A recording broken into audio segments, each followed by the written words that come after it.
Olá, aqui você tem um tipo de questão que mais frequentemente você encontra em IELTS Reading, em avaliações IELTS Reading, ou seja, classificação de determinadas afirmações como true, false e not given. Mas você também pode ter esse tipo de dinâmica acontecendo no IELTS Listening. Mas a mecânica de realização, seja no IELTS Listening ou seja no IELTS Reading, é exatamente a mesma.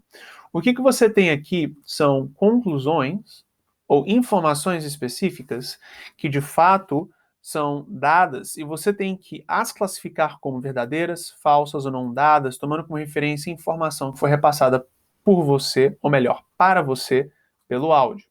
E, portanto, a questão é, antes de tudo, respeitarmos a nomenclatura. Se colocarmos T, F e NG como resposta final, iremos errar. E, igualmente, se colocarmos yes em vez de true ou no ao invés de false, também erramos, porque temos uma outra categoria de questões que envolvem esta mesma mecânica, onde nós temos que classificar cada uma das sentenças como yes, no e not given, não true, false, not given. Então, se você tiver alguma variação que não respeite as instruções ao pé da letra, você perde as questões. Então, primeiro, muito respeito mesmo às instruções. Aí você tem essas sentenças.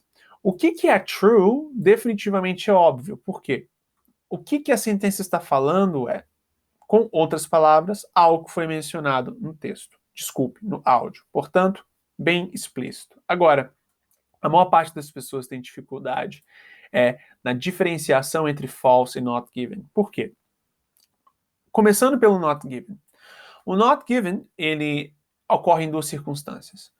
Ocorre quando você tem a sentença falando sobre algo que em nenhum momento foi mencionado no áudio. E esta é a circunstância mais óbvia no qual uma determinada sentença é not given.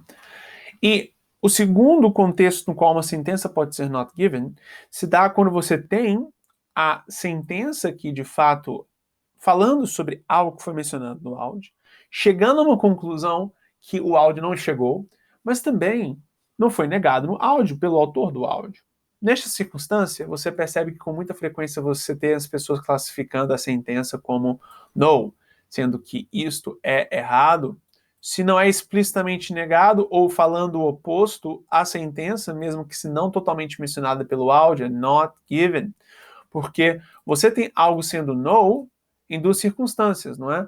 Quando você tem, na realidade, o texto, ou melhor, o áudio falando o oposto do que a sentença fala, ou quando você tem o áudio negando efetivamente o que a sentença está falando, ou a sentença está efetivamente negando algo que o texto disse. Aí é bem óbvio que é no.